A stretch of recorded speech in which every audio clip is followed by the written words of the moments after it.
In some instances, we can also have an acquired color deficiency, and that would be something more associated with pathology.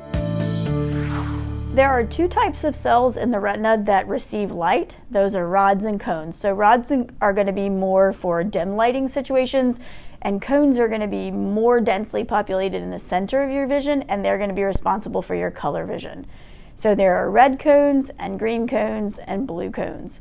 Most commonly when we talk about color blindness, this is going to be difficulty in seeing red or green, and on some occasions people will have difficulty with blue as well. Most commonly, color blindness is a congenital condition, meaning it's something that you're born with. In some instances, we can also have an acquired color deficiency, and that would be something more associated with pathology, things like macular degeneration, optic nerve diseases, glaucoma, other things like that. With congenital color blindness, there really isn't any treatment, but it's a stable condition, so it's not typically something that we have to worry about. Sometimes it's more of a deficiency where there may be confusion in red and green, but color appreciation otherwise.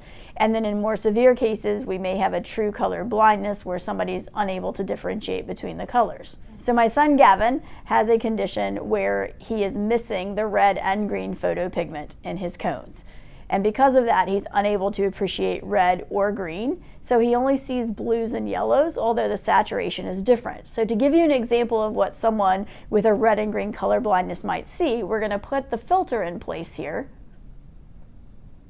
And then what you'll notice when the filter comes into place over the camera is that the coloration in my shirt will change, and then the color in the picture will change. So if we remove the filter again, you'll be able to appreciate the reds and the yellows and the hues. And then if we put the filter back in place, then you'll see what it would be like for somebody who is missing those colors.